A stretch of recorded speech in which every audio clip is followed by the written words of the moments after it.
Morning students, मैं राकेश और समर्पण कैरियर इंस्टीट्यूट के इस परिवार में मैं आपका स्वागत करता हूं। तो देखो स्टूडेंट्स, हम बात कर रहे थे ह्यूमन के अंदर रिप्रोडक्शन के बारे में, जिसके अंतर्गत हमने सबसे पहले तो बात की थी ह्यूमन के रिप्रोडक्टिव सिस्टम्स के रूप में मेल और फीमेल रिप्रोडक्टिव सिस्टम के बारे में। उसके बाद में हमने नेक्स्ट जो टॉपिक स्टार्ट किया है वो है हमारा गैमीटोजेनेसिस, यानी कि युग्मकों का निर्माण।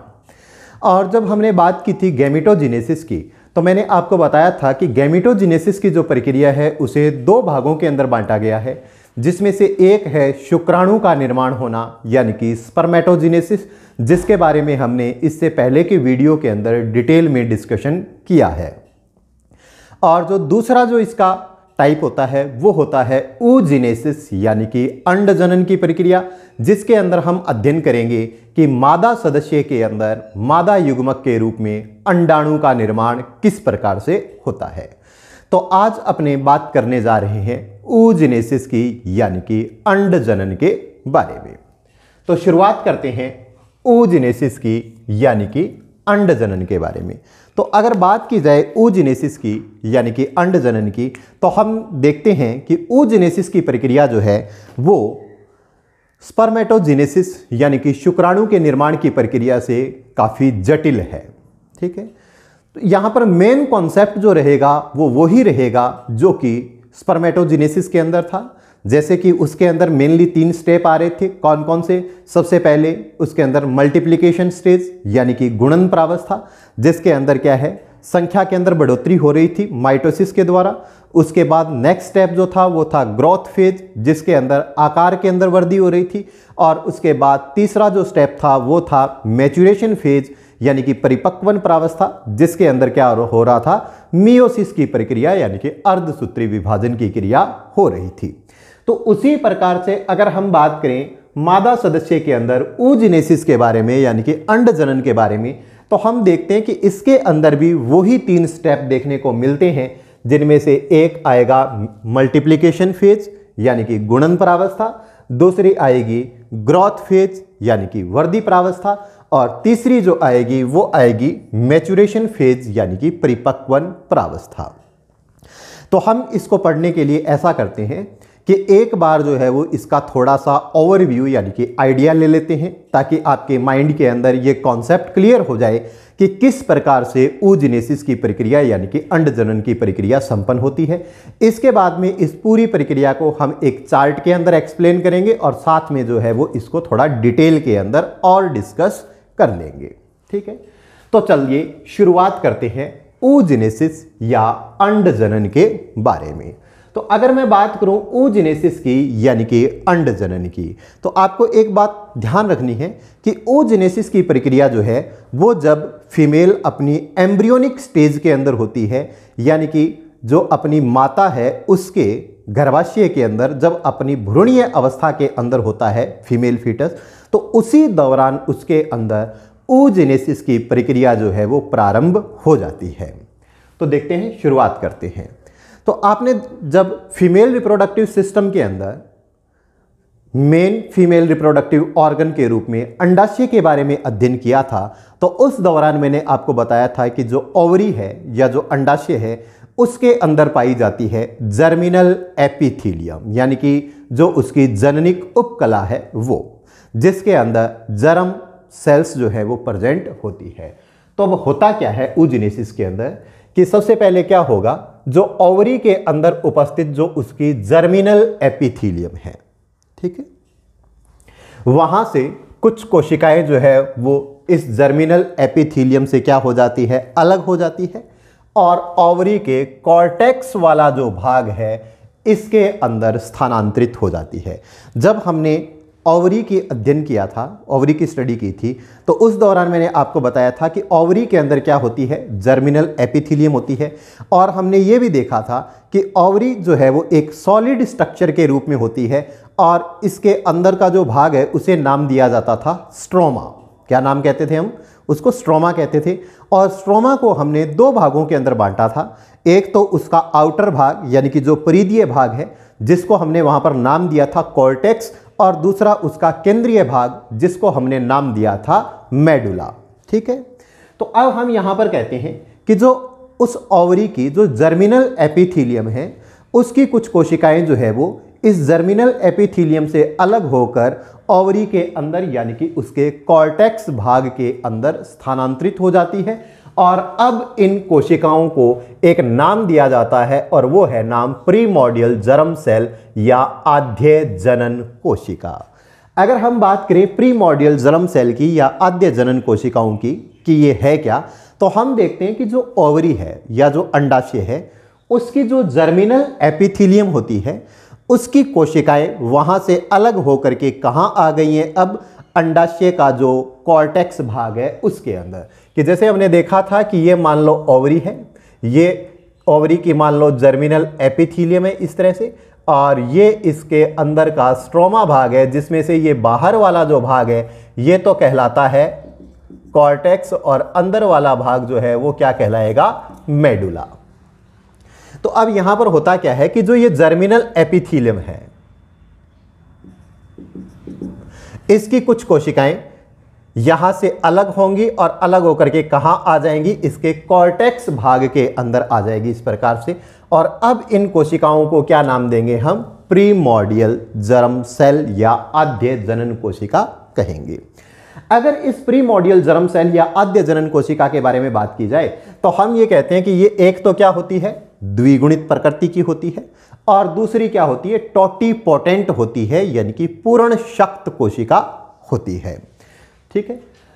अब हमने देखा कि जो oogenesis की प्रक्रिया या अंडजनन की जो प्रक्रिया है इसके अंदर होता क्या है कि जो ओवरी की जो जर्मिनल एपिथीलियम होती है उससे कुछ कोशिकाएं अलग होंगी और अलग होकर के वो इस ओवरी के किस भाग के अंदर आ जाएगी, कॉर्टेक्स भाग के अंदर आ जाएगी।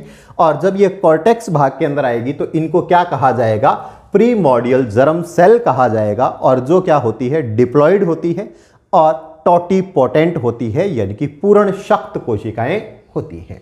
ठीक। अब देखते हैं कि ये प्रीमोर्डियल सेल्स जो हैं जो कि कॉर्टेक्स भाग के अंदर आ चुकी है, इनसे अब ओवम का निर्माण यानी कि अंडाणु का निर्माण किस प्रकार से होता है इसके बारे में। तो अगर हम इन प्रीमोर्डियल जर्म सेल या आद्य जनन कोशिका जो है इससे अंडाणु के निर्माण की प्रक्रिया के बारे में बात करें तो हम कहेंगे कि यहां पर अंडाणु के निर्माण की जो प्रक्रिया है उसे 3 स्टेप के अंदर बांटा गया है। कितने स्टेप्स में, 3। जिस प्रकार से स्पर्मेटोजेनेसिस को भी हमने जो उसकी स्पर्मेटिड का निर्माण की जो प्रावस्था थी, शुक्राणु पूर्वी के निर्माण की अवस्था जो थी उसको 3 भागों में बांटा था, उसी प्रकार से oogenesis की जो प्रक्रिया है उसको भी हम कितने भागों में बांटते हैं, 3 भागों के अंदर बांटने का कार्य करते हैं। तो कौन कौन सी स्टेप है, जिसमें से सबसे पहले आएगी मल्टीप्लिकेशन फेज, दूसरी आएगी ग्रोथ फेज, और तीसरी कौन सी आएगी, मैच्यूरेशन फेज, यानी कि गुणन प्रावस्था, वर्धि प्रावस्था और परिपक्वन प्रावस्था। कॉन्सेप्ट वो का वही रहेगा। गुणन प्रावस्था के अंदर क्या होगा, समसूत्री विभाजन के द्वारा संख्या में बढ़ोतरी होगी, वर्धि प्रावस्था के अंदर क्या होगा, आकार में बढ़ोतरी होगी, और परिपक्वन प्रावस्था के अंदर क्या होगा, अर्धसूत्री विभाजन की क्रिया होगी। तो देखो, अगर हम बात करें पहले स्टेप के बारे में यानी कि मल्टीप्लिकेशन फेज के बारे में अगर हम बात करें तो हम कहते हैं कि इसके अंदर क्या होता है कि जो प्रीमोर्डियल जर्म सेल है, ठीक है, जो इस कॉर्टेक्स के अंदर ये आई हुई है जर्म एपिथेलियम की कोशिका, वो प्रीमोर्डियल जो जर्म सेल है वो क्या करती है, एग मदर सेल के रूप में कार्य करती है। किसके रूप में कार्य करती है, एग मदर सेल के रूप में कार्य करेगी। और इसके साथ अब ये क्या करेगी, माइटोसिस यानी कि समसूत्री विभाजन के द्वारा अपनी संख्या के अंदर बढ़ोतरी करेगी। तो इस प्रकार से जब समसूत्री विभाजन के द्वारा नई कोशिकाओं का जब निर्माण होता है तो इन कोशिकाओं को कहा जाता है क्या, ऊगोनिया कहते हैं। क्या कहेंगे इनको, ऊगोनिया। ठीक है, तो इस प्रकार से अब किसका निर्माण हो गया, ऊगोनिया का निर्माण हो गया। हमने देखा कि जो गुणन प्रावस्था है, जो मल्टीप्लिकेशन जो स्टेज है, इसके अंदर क्या हुआ कि जो प्रीमोर्डियल जर्म सेल है उन्होंने किसके रूप में कार्य किया, मदर एग सेल के रूप में कार्य किया, और समसूत्री विभाजन के द्वारा अपनी संख्या में बढ़ोतरी करते हुए किसका निर्माण किया, ऊगोनिया का निर्माण किया। ठीक है, इसके बाद में कुछ मल्टीप्लिकेशन जो स्टेज है इसके बारे में कुछ और बातें करते हैं। जैसे ये कहा गया है कि अधिकांश जो हायर क्लास के जो एनिमल है, यानी कि ज़्यादातर जो विकसित श्रेणी के जो जंतु है, इनके अंदर जो इनकी भ्रूणीय अवस्था होती है उसी के अंदर ये क्रिया संपन्न हो जाती है। कौन सी? oogonia का निर्माण वाली जो प्रक्रिया है वो क्या होती है? ज़्यादातर जो जंतु है उनके अंदर जो उनका फीमेल सदस्य है, मादा सदस्य है, उसकी भ्रूणीय अवस्था के अंदर ही ये सारी क्रिया हो जाती है। कौन सी? समसूत्री विभाजन के द्वारा संख्या के अंदर बढ़ोतरी वाली। ठीक है। इसके बाद में ये कहा गया है कि यहां तक की जो क्रिया है वो तो कहां हो गई? एम्ब्रियोनिक स्टेज के अंदर ही हो गई, यानी कि oogonia का जो निर्माण है वो कहां हो गया? भ्रूणीय अवस्था के अंदर। लेकिन oogenesis की यानी कि अंड जनन की आगे की जो शेष प्रक्रियाएं हैं वो जो है जब वो भ्रूणीय अवस्था कंप्लीट होने के बाद उसकी जब वो प्रसव की क्रिया के द्वारा जन्म ले लेता है और उसके बाद वो मादा सदस्य एक वयस्क के रूप में विकसित हो जाता है, तो वयस्क अवस्था आने के बाद जो है वो ये बाकी की क्रियाएं जो है वो संपन्न होती है। तो इसलिए मैंने यहाँ पर रिप्रेजेंट किया है कि ज़्यादातर जो उच्चतर प्राणी हैं उनके अंदर ये गुणन प्रावस्था जो है वो उनकी भ्रूणीय अवस्था के अंदर ही संपन्न हो जाती है, तथा अंड जनन की जो शेष क्रिया है वो उनकी वयस्क अवस्था आने के बाद संपन्न होती है। और ये भी कहा जाता है कि एक बार जब उस मादा सदस्य का जन्म हो जाएगा तो उसके बाद नए किसी भी oogonia का निर्माण नहीं होता। यानी कि अंड जनन की क्रिया के लिए जो गुणन प्रावस्था या मल्टीप्लिकेशन स्टेज के द्वारा जो oogonia का निर्माण होता है वो कब होता है? उनकी एम्ब्रियोनिक स्टेज के अंदर ही हो जाता है, यानी कि भ्रूणीय अवस्था के अंदर ही हो जाता है। और एक बार जब वो मादा सदस्य जन्म ले लेता है, यानी कि प्रसव की क्रिया के द्वारा उसका जन्म हो जाता है, तो उसके बाद किसी भी नए oogonia का निर्माण नहीं होता। ठीक है। तो इसी के साथ हमने कंप्लीट किया मल्टीप्लिकेशन स्टेज को या गुणन प्रावस्था को। ठीक है। गुणन प्रावस्था के अंदर कोई कुछ ज़्यादा मेन नहीं है, जो मेन बातें थी वो मैंने यहाँ पर आपको बताई है। क्या कि एक तो जो प्रीमोडियल जर्म सेल है वो मदर एग सेल के रूप में कार्य करते हुए समसूत्री विभाजन के द्वारा किसका निर्माण करती है? oogonia का निर्माण करती है। ज़्यादातर प्राणियों के अंदर ये क्रिया जो है वो उनकी भ्रूणीय अवस्था के अंदर ही संपन्न हो जाती है, और oogenesis की जो बाकी की आगे आने वाली जो प्रक्रियाएं हैं वो उनके वयस्क अवस्था में आने के बाद संपन्न होगी, और जन्म के बाद किसी भी नए oogonia का निर्माण नहीं होगा। इसके बाद हम बात करते हैं इनकी अगली प्रावस्था के बारे में, और जो कौन सी है? वर्धी प्रावस्था या ग्रोथ फेज। वर्धी प्रावस्था या ग्रोथ फेज के अंदर क्या होता है? आकार के अंदर बढ़ोतरी होती है। तो देखो इसके अंदर क्या होगा कि जो मल्टीप्लिकेशन स्टेज या जो गुणन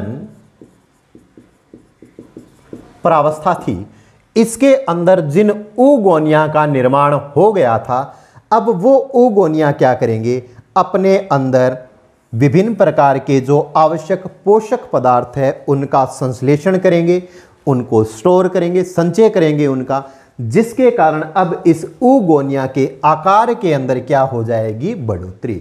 जैसे कि ये मान लो एक oogonia था, ठीक है, इसने क्या किया? अपने अंदर विभिन्न प्रकार के जो पोषक पदार्थ थे उनका संश्लेषण किया और उनका जमाव कर लिया। तो इन पोषक पदार्थों के इसके अंदर जमा होने के कारण अब इसका आकार जो है वो पहले की तुलना में क्या हो जाएगा? काफ़ी बड़ा हो जाएगा इस तरह से। ठीक है। तो ये प्रावस्था कौन सी प्रावस्था कहलाएगी? वर्धी प्रावस्था कहलाएगी। और इस वर्धी प्रावस्था के दौरान जब इस oogonia के द्वारा अपने अंदर पोषक पदार्थों की मात्रा में बढ़ोतरी कर ली जाती है, तो उसके परिणाम स्वरूप इसके आकार में क्या हो जाती है? बढ़ोतरी हो जाती है। और अब इसे नाम दिया जाएगा एक, और वो नाम क्या है? Primary oocyte। अब इसे हम क्या कहेंगे? प्राइमरी oocyte या प्राथमिक अंडाणु कहेंगे। तो देखो ग्रोथ फेज के अंदर हमने क्या देखा कि जो oogonia है वो अपने अंदर आवश्यक पोषक पदार्थ जो हैं उनका संश्लेषण कर लेता है, जिसके कारण इसके आकार के अंदर क्या हो जाती है, बढ़ोतरी। और अब इसे हम क्या कहेंगे, प्राथमिक oocyte कहेंगे। एक चीज और ध्यान रखना, क्या कि अभी तक जो है वो इसके अंदर केवल समसूत्री विभाजन हुआ था, जो कि इसकी गुणन प्रावस्था में हुआ है। अर्धसूत्री विभाजन यानी कि मियोसिस की जो क्रिया है वो अभी तक कहीं पर भी संपन्न नहीं हुई है। तो इसलिए अगर हम बात करें इस प्राथमिक अंडाणु की या प्राइमरी oocyte की, तो हम देखते हैं कि ये क्या होगा, द्विगुणित अवस्था के अंदर होगा। अगर हम बात करें प्राथमिक जो शुक्राणु था, या यहां पर हम बात करें प्राथमिक अंडाणु की या प्राइमरी oocyte की, तो ये क्या होते हैं, द्विगुणित अवस्था में ही होते हैं। प्राथमिक शब्द आया है तो इसका मतलब द्विगुणित ही होगा, कंफ्यूज होने की जरूरत नहीं है।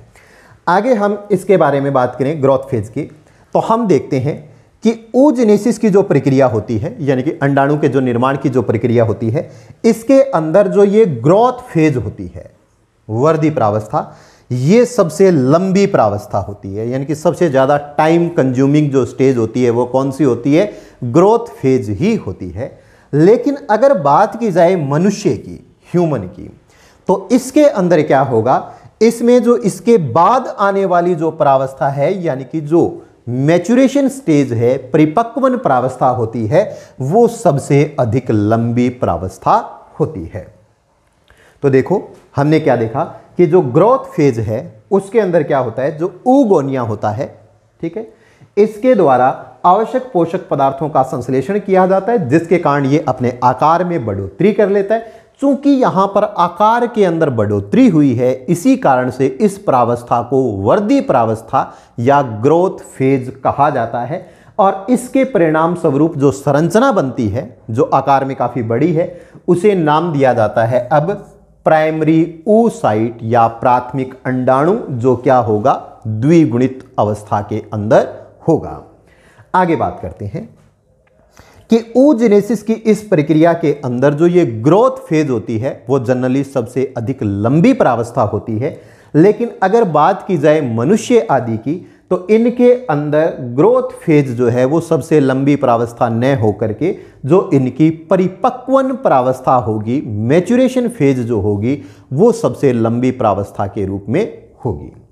आगे बात करते हैं कि जो अंडे देने वाले प्राणी हैं, एग लेइंग जो एनिमल्स हैं, जैसे पक्षी वगैरह जो अंडे उत्पन्न करते हैं डायरेक्ट कैल्शियम कार्बोनेट के कवच युक्त, जो अंडे देने वाले प्राणी हैं, उनके अंदर क्या होता है, योग प्रेजेंट होता है उनके अंडों में।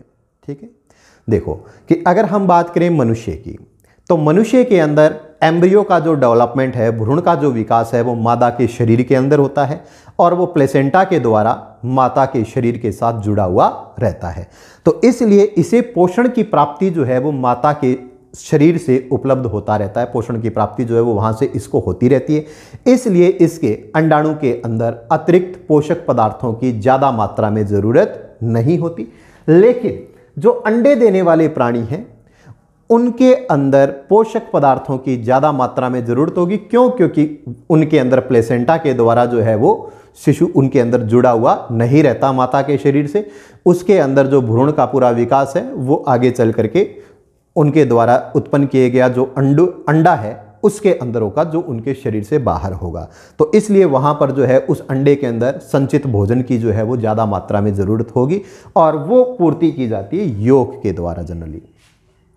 तो इसलिए बात की गई है कि जो अंडे देने वाले प्राणी हैं उनके अंदर क्या है कि जो यकृत होता है, लीवर होता है, इसके द्वारा योग का संश्लेषण किया जाएगा और फिर इस योग को मातृत्व ब्लड यानी कि माता के रुधिर के द्वारा परिवर्तित जो oocyte है ये वाला, इसके अंदर स्थानांतरित कर दिया जाता है। ठीक है, आगे बात करते हैं कि जो ये ग्रोथ फेज है इसको योग के संश्लेषण के आधार पर, यानी कि योग का जो सिंथेसिस या निर्माण हो रहा है इसके आधार पर इस ग्रोथ फेज को दो भागों के अंदर बांटा गया है। एक आता है प्री विटेलोजिनेसिस और दूसरा आता है विटेलोजिनेसिस। प्री विटेलोजिनेसिस का मतलब योग का निर्माण होने से पहले की घटनाएं। और विटेलोजेनेसिस का मतलब जिसके अंदर यौक का निर्माण होता है। ठीक है, तो अगर हम बात करें विटेलोजेनेसिस की, सॉरी प्री विटेलोजेनेसिस की, अगर प्री विटेलोजेनेसिस की बात करें तो हम देखते हैं कि इस स्टेज के अंदर क्या होगा कि जो oocyte का जो न्यूक्लियस है और जो उसका साइटोप्लाज्म है उसके आयतन के अंदर बढ़ोतरी होगी, जिसके कारण उसका आकार जो है वो क्या हो जाएगा, बड़ा हो जाएगा। और साथ में इस दौरान जो है वो एक स्पेशल टाइप के जो क्रोमोसोम हैं उनका भी निर्माण होता है, जिसे हम लैंप ब्रुश गुणसूत्र भी कहते हैं। तो प्री विटेलोजेनेसिस के अंदर क्या हुआ, एक तो केंद्रक और दूसरा साइटोप्लाज्म जो है इसके आयतन के अंदर वृद्धि हुई, और दूसरा जो है वो लैंप ब्रुश जो गुणसूत्र है उनका निर्माण हुआ।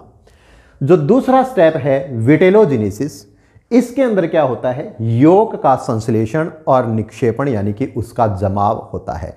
यौक के बारे में अगर हम बात करें तो जैसे आपने बेटा मुर्गी का इनका अंडा अगर आपने देखा हो तो आपने देखा होगा कि उसके अंदर एक येलो कलर की बॉल लाइक स्ट्रक्चर जो है वो देखने को मिलती है। तो वहां पर जो है वो क्या होता है, यौक उपस्थित होता है।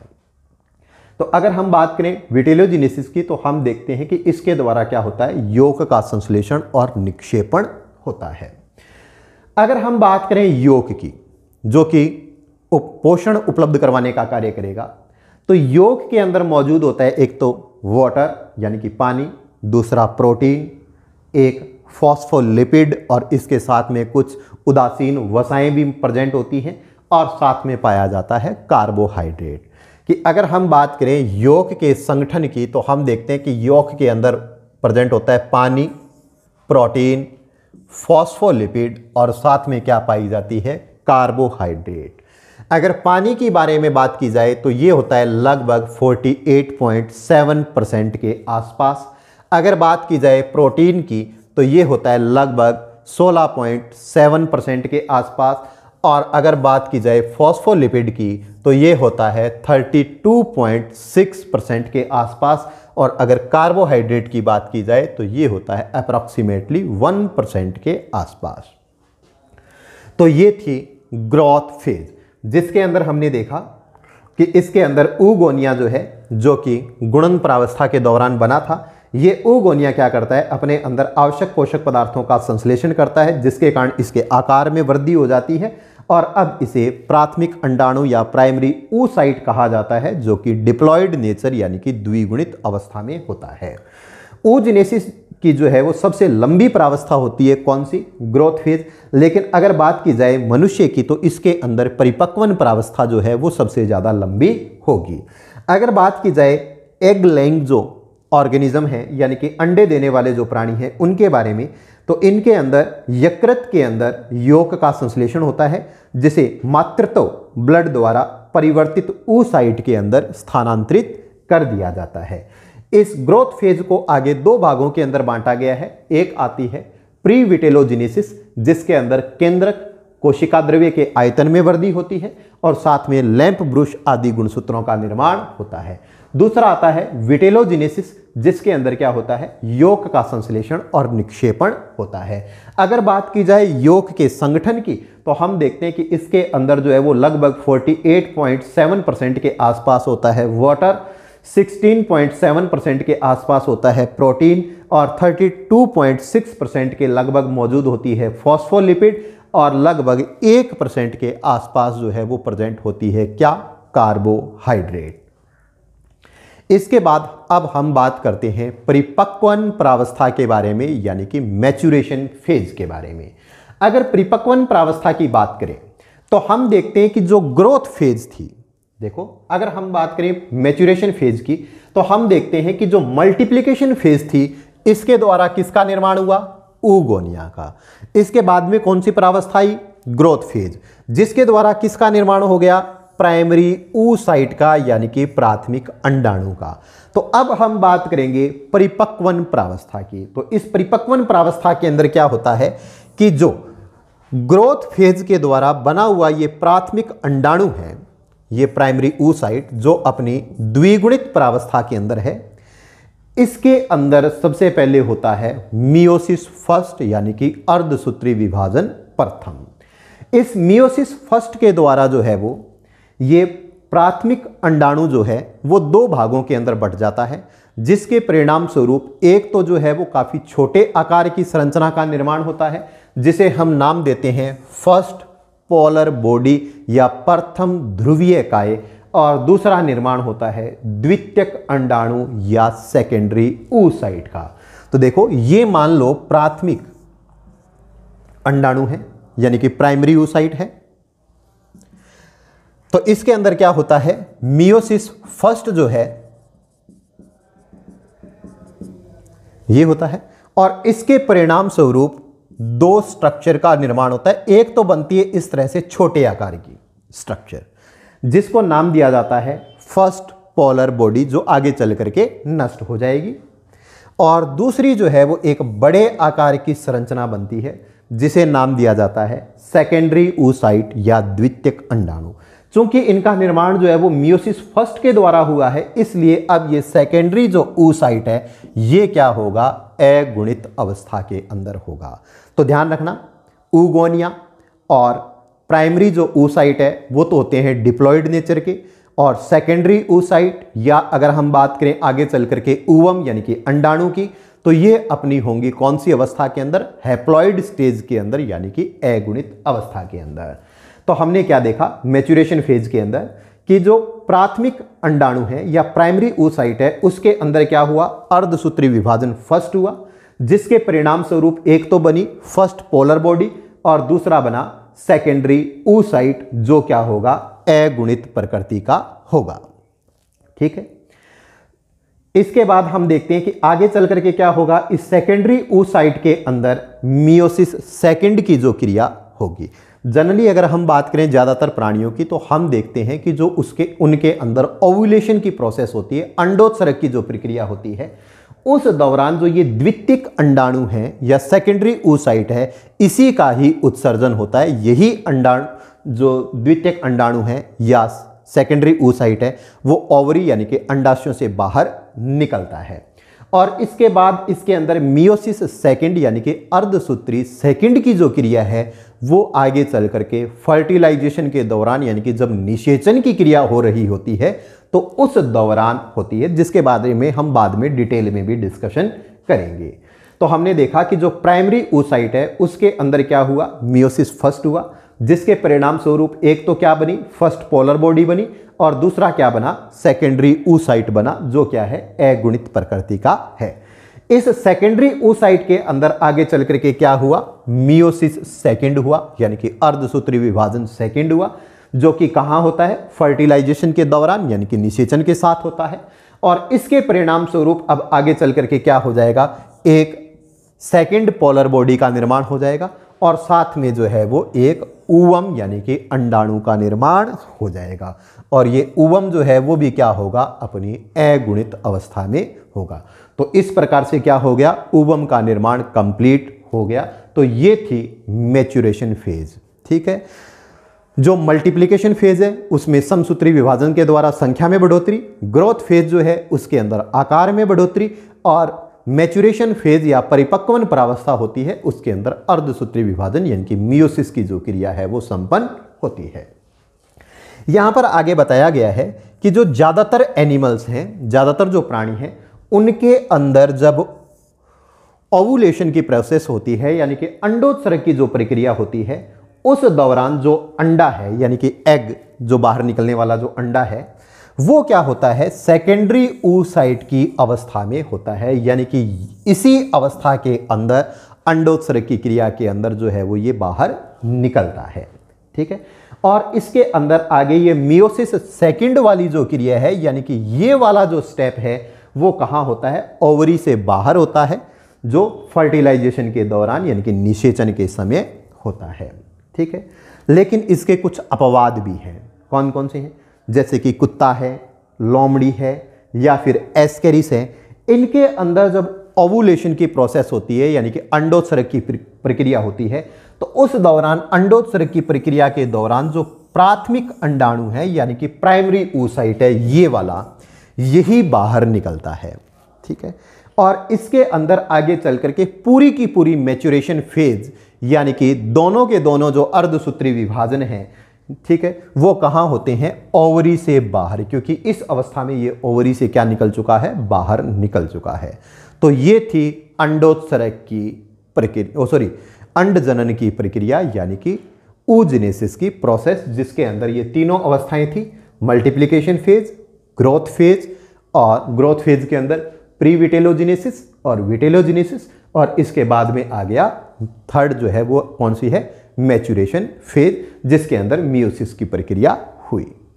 अब इसके बाद में जो है हम डिस्कशन करेंगे, एक तो हम जो है इस पूरी प्रक्रिया को एक चार्ट के रूप में रिप्रेजेंट करेंगे, ताकि जो है वो सारी प्रक्रिया जो है वो और ज़्यादा क्लियर हो जाए, ठीक है। और इसके बाद में जो है वो हम इससे रिलेटेड कुछ अन्य जो तथ्य हैं उनके बारे में भी बात करेंगे, और साथ में फिर जो है हम जो एक यहाँ पर ओवम या जो एग बना है इसकी स्ट्रक्चर के बारे में बात करेंगे। Okay, thank you.